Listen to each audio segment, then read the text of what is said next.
السلام علیکم خواتین حضرات، ہم میر کی غزل پڑھ رہے ہیں جس سر کو غرور آج ہے یا تاجوری کا، کل اس پہ یہیں شور ہے پھر نوحہ گری کا۔ اس کے 4 اشعار کی تشریح ہم الگ الگ ویڈیوز میں آپ کی خدمت میں پیش کر چکے ہیں۔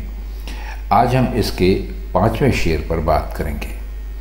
اس کا 5واں شعر ہے: صد موسم گل ہم کو تہے بال ہی گزرے، مقدور نہ دیکھا کبھو بے بالو پری کا۔ اس میں تہے بال کا مطلب ہے بازوؤں میں سر دے کر بیٹھنا، اور صد کہتے ہیں 100 کو۔ موسم گل ظاہر ہے کہ وہ موسم جس میں پھول کھلتے ہیں۔ مقدور کا مطلب ہوتا ہے قسمت، حصہ یا تقدیر۔ کبھی کے لیے استعمال ہوتا تھا پرانی اردو میں۔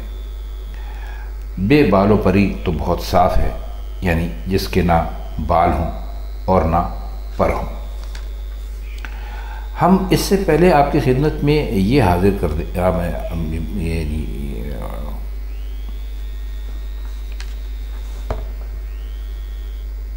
آگے چلنے سے پہلے ہم آپ کی خدمت میں عرض کرتے چلیں کہ ہم نے کل کی ویڈیو میں اس کے آخری شعر یعنی لے سانس بھی آہستہ کے نازک ہے بہت کام، آفاق کی اس کارگہ شیشہ گری کا، یہ شعر ہم اس کی تشریح کر چکے ہیں، اور یہ آپ کو جو ہمارا 50 منٹ والا سیگمنٹ ہوتا ہے اس میں بآسانی مل جائے گا۔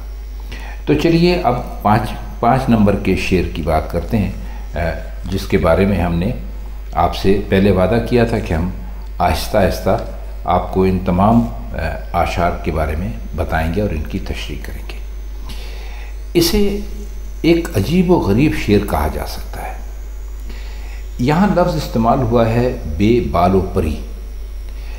اس سے غالباً مراد یہ نہیں ہے کہ بال اور پر واقعی کسی نے نوچ دیے ہیں، کیونکہ پہلے مصرعے میں انہوں نے تہے بال کہا ہے۔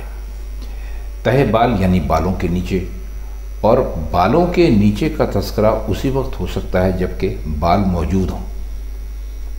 لہٰذا یہ جو بے بال و پری ہے یہ جسمانی نہیں ہے، بلکہ اسے ایک ذہنی یا ایک روحانی کیفیت کہہ سکتے ہیں۔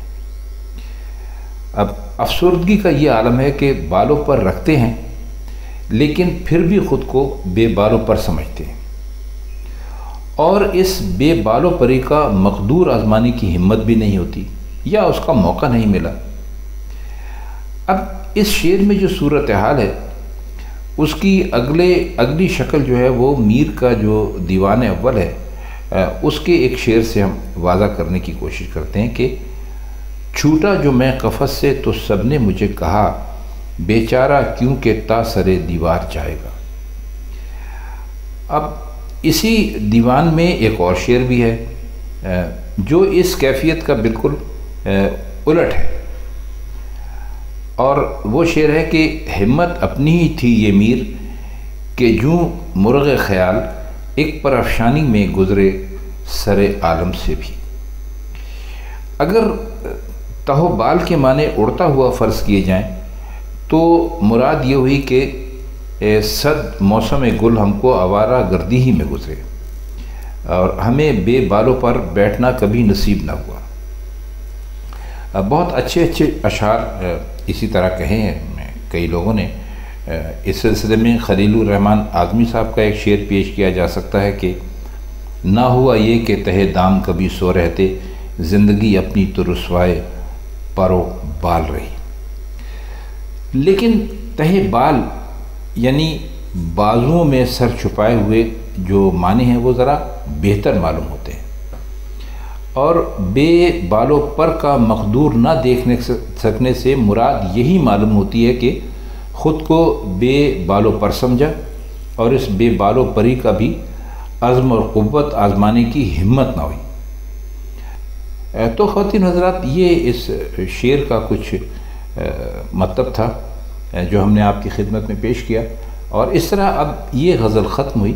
اب ہم آپ کی خدمت میں میر کی کسی اور غزل کے ساتھ انشاءاللہ کسی اور وقت حاضر ہوں گے، تب تک کے لیے ہم چاہتے ہیں آپ سے اجازت۔ خدا حافظ۔